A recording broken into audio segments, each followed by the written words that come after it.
Assalamualaikum warahmatullahi wabarakatuh.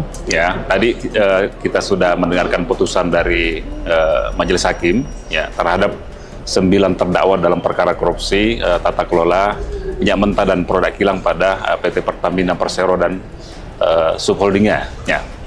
9 terdakwa tadi keseluruhannya dinyatakan terbukti oleh hakim dalam putusannya, sehingga para terdakwa dibuktikan atau terbukti sebagaimana dalam surat dakwaan penuntut umum dalam dakwaan primer, yaitu bersalah melakukan tindak pidana korupsi secara bersama-sama. Itu yang pertama. Yang kedua, memang tadi ada dissenting opinion dari salah satu anggota majelis, ya ini ada salah satu hakim yang kemudian punya pendapat yang berbeda.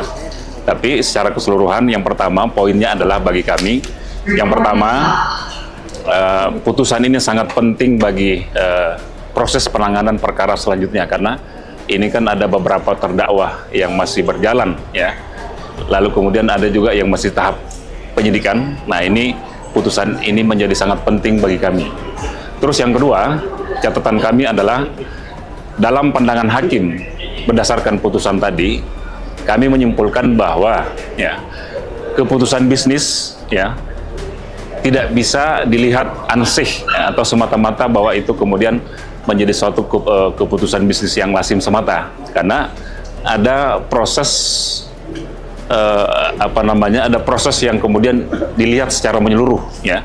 Yang pertama tentu akan dilihat bagaimana pembentukan keputusan itu ya, apa rekayasa atau desain yang dimunculkan dalam proses itu, kemudian dari sisi Pertamina sendiri bagaimana manfaatnya yang kemudian apakah sebanding dengan keputusan itu. Nah, ini kemudian keseluruhan sudah dilihat bahwa kemudian dalam konteks keputusan bisnis ya tetap harus mengacu pada prinsip good governance, asas kepatutan ya, dan itu tidak bisa dilanggar. Nah, ada proses pengadaan dalam perkara ini yang kemudian dilanggar oleh para terdakwa dalam klaster penyimpangan yang tadi sudah diuraikan pada 9 terdakwa tadi.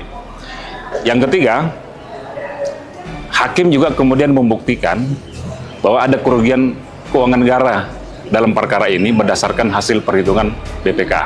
Nah, sementara itu catatan kami, memang masih ada beberapa perbedaan antara putusan dengan tuntutan penuntut umum. Yang pertama mengenai uang pengganti, ada beberapa kemudian para terdakwa yang tadinya dituntut dengan uang pengganti kemudian menjadi hilang. Tapi ini menjadi satu perbedaan, dan kami akan mempelajari keseluruhan dari putusan itu dan mencermati untuk menentukan upaya hukum berikutnya.